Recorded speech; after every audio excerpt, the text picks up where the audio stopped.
Bismillahirrahmanirrahim. Assalamualaikum warahmatullahi wabarakatuh. Selamat pagi semua. Salam sukses untuk Anda semua. Berikut akan saya sajikan kepada Anda bagaimana kita menjadi kaya dengan gaji yang kecil.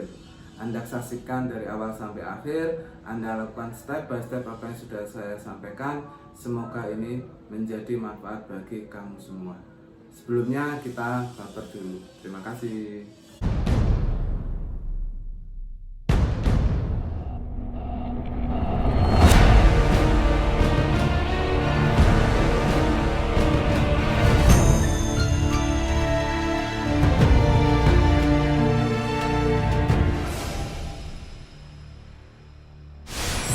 Selamat datang di channel Imron Aye.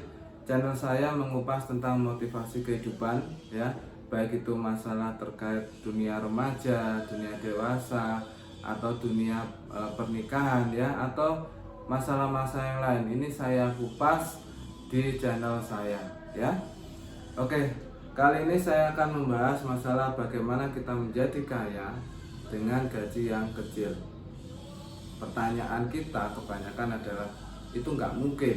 Ya opo gaji kecil bisa menjadi besar? Ini suatu hal yang nggak mungkin. Kita aja beli sesuatu nggak cukup, kita bisa kaya, itu hal yang nggak mungkin. Ini yang terjadi pada orang-orang yang pesimis dalam menjalani kehidupan. Kita harus menjadi orang yang selalu bersifat positif.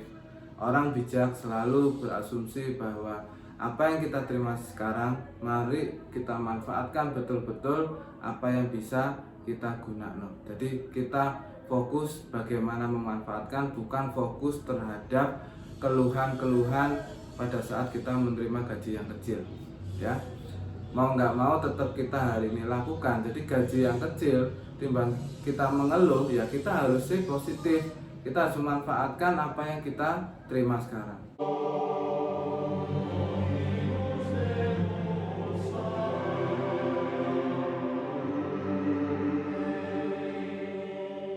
Berikut saya akan sajikan kepada teman-teman beberapa hal yang bisa menjadi referensi teman-teman untuk menjadi kaya dengan gaji kecil. Hal pertama yang harus Anda lakukan adalah Anda buat list dulu. Daftar kebutuhan pokok Anda tulis, ya, setiap bulan ini harus rutin yang Anda lakukan, Anda tulis beserta anggaran yang ada di situ, ya. Kalau bisa ini Anda lakukan secara detail, ya. Yang kedua adalah di sini Anda harus melakukan tabungan atau menginvestasikan sedikit uang Anda untuk Anda tabung. Jadi Anda harus melakukan itu dulu. Anda tabung dulu uang Anda sesuai dengan kemampuan Anda. Tapi di sini Anda harus rutin dan komitmen dan disiplin. Setiap bulannya harus Anda lakukan.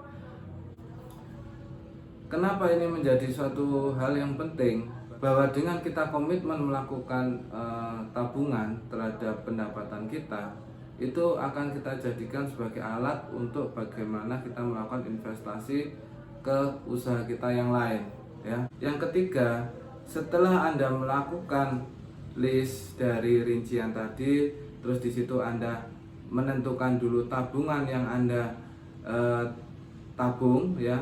Yang ketiga, dari sisa tabungan itu Anda belanjakan untuk kebutuhan pokok Anda, ya. Jadi ditabung dulu. Setelah ditabung, Anda sisa dari pendapatan yang Anda terima, Anda gunakan untuk memenuhi kebutuhan pokok Anda. Ini yang harus Anda lakukan. Yang keempat, dalam hal ini Anda jangan hanya berpikir masalah bahwa gaji adalah sumber pendapatan Anda, ya. Anda harus punya referensi lain bagaimana kita menghasilkan uang tambahan.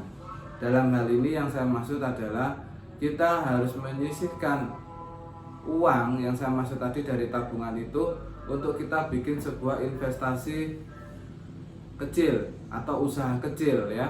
Seperti contoh yang saya lakukan adalah di sini saya sedikit mengumpulkan uang dari gaji saya untuk saya tabung. Setelah saya mendapatkan tabungan yang tidak begitu banyak, saya melakukan jual beli handphone. Dari jual beli handphone itu pendapatan yang saya terima dan keuntungan yang saya terima tadi tidak saya pakai untuk kepentingan pribadi lagi, enggak, tapi saya putar lagi untuk menjadi lebih besar usaha yang saya kembangkan ini. Dan ini menjadi pendapatan yang akan membantu kita dalam memenuhi kebutuhan keluarga. Ya, ini yang harus Anda perhatikan juga. Selanjutnya yang harus Anda perhatikan dari sisi kita adalah kita harus melakukan upgrade terhadap kemampuan kita. Maksudnya di sini adalah dengan kita menjadi tenaga ahli dan kita terampil dalam sebuah pekerjaan, maka di situ pendapatan kita juga akhirnya bisa nambah. Kita menduduki posisi yang tinggi, akhirnya kita mendapatkan gaji juga yang tinggi. Ini bisa kita lakukan bahwa kita dengan mengasah keterampilan, mengikuti kursus-kursus, akhirnya kita juga punya posisi yang lebih baik, ya. Jangan Anda puas dengan kondisi sekarang, Anda harus terus berimprovisasi, mengembangkan karir Anda sehingga Anda menjadi tenaga ahli, dan di situ juga pastinya mengikuti pendapatan yang Anda terima setiap bulannya. Selanjutnya yang harus Anda perhatikan juga ini dari sisi agama, ya, bahwa kita pada saat menerima gaji, apakah kita di sini bersyukur terhadap pendapatan yang kita terima? Ini harus kita ingat-ingat, ya. Coba pada saat kita menerima gaji kita mengeluh, kita tidak terima dengan pendapatan ini.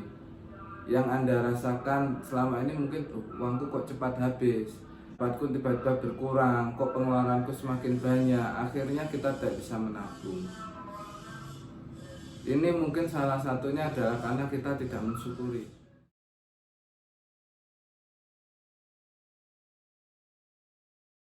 Coba di satu sisi, pada saat kita mendapatkan sebuah pendapatan, terus mencari pekerjaan itu secara halal dan secara jujur, sehingga kita mendapatkan barokah dari rezeki itu. Mencari rezeki dengan korupsi, mencari rezeki dengan mencuri misalkan, kita mendapatkan banyak, tapi juga keluarnya juga cepat. Nah, ini Anda harus perhatikan, itu berarti rezeki Anda tidak barokah. Tetapi kalau kita bekerja dengan jujur, dengan sesuai tuntutan agama, yang kita terima sedikit itu jadi barokah. Contoh yang bisa saya gambarkan, saya teringat sebuah cerita seorang anak penjual gorengan yang dia ingin sekolah sampai tinggi, tujuannya adalah ingin membantu orang tua. Orang tuanya pun sama, kepingin anaknya ini bisa sukses masa depannya. Orang tua tidak putus asa, dia selalu bekerja dengan keras dan mensyukuri apa yang dia terima setiap harinya. Dan dia setiap harinya selalu berdoa dan selalu tahajud kepada Allah SWT. Tidak disangka-sangka rezeki yang tidak kita pikirkan dari mana datangnya itu datang ke keluarga tersebut. Anak tersebut didaftarkan oleh gurunya untuk ikut beasiswa, ternyata lolos. Nah, ini mengagetkan orang keluarga dari yang saya ceritakan tadi, yang pada akhirnya dengan dia barokah, ikhlas tadi dan mencari rezeki yang halal tadi, rezeki yang tidak disangka-sangka datang pada dirinya. Pada akhirnya kalau kita hitung-hitung, itu nggak mungkin dengan penjual goreng dia bisa menyukai anaknya sampai ke perguruan tinggi atau sampai ke kedokteran, ya. Tapi bukti yang terjadi saat ini adalah dia sudah lulus dengan ijazah dokter tanpa mengeluarkan biaya apapun, dia bisa menjadi seorang dokter, yaitu tadi dari beasiswa yang dia terima tadi. Ini yang saya maksud di sini, teman-teman harus bisa memahami bahwa kalau kita hanya mencari sebuah uang untuk duniawi aja, tidak melihat sisi agama, maka yang terjadi kita nggak akan pernah puas dan kita akan mengeluh, ya. Itu aja dari saya. Semoga apa yang menjadi perbincangan ini bisa kita lakukan step by stepnya, dan saya mohon maaf bila ada salah dari apa yang saya sampaikan. Bila Anda komentar terkait apa yang saya sampaikan ini, silakan Anda komentar di bawah ini. Saran dan masukan selalu saya butuhkan. Terima kasih. Kepada pemirsa semua, wabillahi walhidayah, wassalamualaikum warahmatullahi wabarakatuh.